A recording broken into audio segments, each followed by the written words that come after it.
মরুভূমিতে চলে এলো 32,000 লিটার ডিজেল। মরুভূমিতে 32,000 লিটার ডিজেল কিভাবে আনলোড করি এবং প্রতি মাসে আমাদের 32,000 লিটার ডিজেল লাগে। এত ডিজেল দিয়ে মরুভূমিতে আমরা কি করি সেটাই আজকের ভিডিওতে বিস্তারিত জানাবো। ডিজেল টাঙ্কিতে ঢালার আগে আমাকে ইরিগেশন সিস্টেমের দানব মেশিন বন্ধ করে নিতে হবে, নয়তো চালু থাকা অবস্থায় টাঙ্কিতে ডিজেল দিলে টাঙ্কির নিচে জমে থাকা ময়লা ইরিগেশন সিস্টেমের মেশিনে গিয়ে মেশিন নষ্ট হয়ে যেতে পারে। আমার এখানে এই মিশরি লোকটি অনেকদিন ধরে ডিজেল দেয়, কিন্তু ও বারবার আমার মাজরার রাস্তা ভুলে যায়। পরে লাইভ লোকেশন শেয়ার করে ওকে মাজরায় আনতে হয়। এই ডিজেল সৌদি আরবের বিখ্যাত কোম্পানি আরামকো কোম্পানি থেকে আসে। সরাসরি আরামকো কোম্পানি থেকে ডিজেল আনলে রেট কিছুটা কম পাওয়া যায়। ডিজেল আনলোড করার আগে আমাকে দেখতে হয় গাড়িতে ডিজেল ফুল আছে কিনা এবং ভিডিও করে আমার কফিলকে দিতে হয়। আরামকো কোম্পানি থেকে ডিজেল আনলে কম হওয়ার সম্ভাবনা নেই বললেই চলে, যদি ড্রাইভার রাস্তায় কোনো ঝামেলা না করে। এখন অনেকের মনে প্রশ্ন, এত ডিজেল দিয়ে মরুভূমিতে আমরা কি করি? মরুভূমিতে আমার কফিলের 400 বিঘার একটি মাজরা আছে। 400 বিঘা মাজরায় পানি সেচ দেওয়ার জন্য প্রতি মাসে প্রায় 32,000 লিটার ডিজেল লাগে।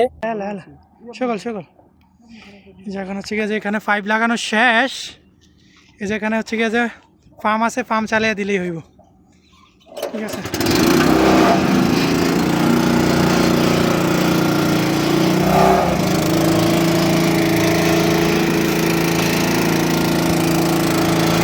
তো দেখ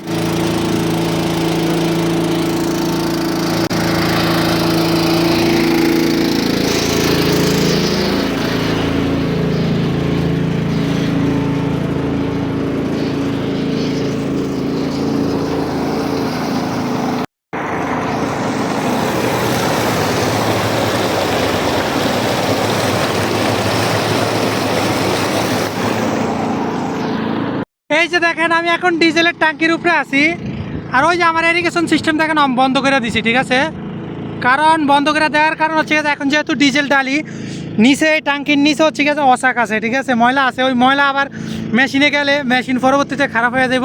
এই জন্য মেশিন ইরিগেশন সিস্টেম সম্পূর্ণ বন্ধ। এই যে ডিজেল লোড হইতেছে 32,000 লিটার ডিজেল পুরোটাতে। ওই যে দেখেন, এই যে দেখেন 32,000 লেখা আছে। যে এটা সরাসরি আরামকো কোম্পানি থেকে আসে, বুঝতে পারছেন? সরাসরি আরামকো কোম্পানি থেকে আমাকে ডিজেলটা আসে। প্রতি মাসে আমাদের এরকম প্রায় 1 গাড়ি করে লাগে, বুঝতে পারছেন? প্রতি মাসে 32,000 লিটার, আর একটু কম লাগে আর কি, 28,000-এর মতো লাগে। তো 4,000 এটার নিচে সবসময় এমনিতেই স্টকে থাকে, ফইরা থাকে।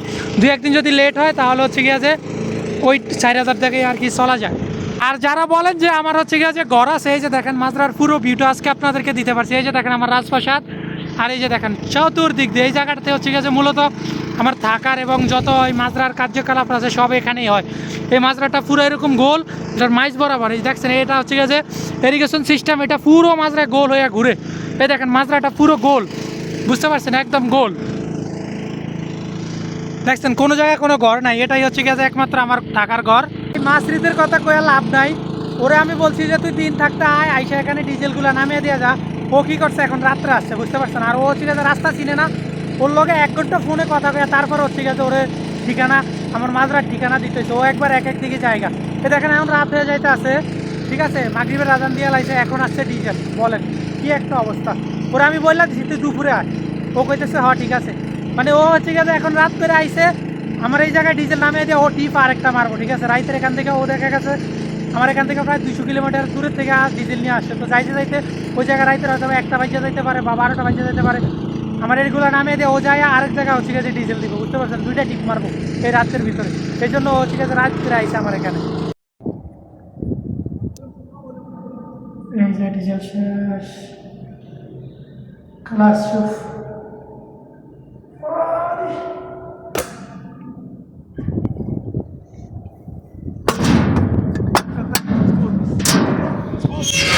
مظبوط مظبوط ما في كوف انت مره। ডিজেল আনলোড করা শেষে যে পাইপটা দিয়ে ডিজেল আনলোড করা, ওই পাইপটাতে 30-40 লিটারের মতো ডিজেল থাকে। ওই ডিজেলটাকে আমি বালতিতে ভরে রাখতেছি।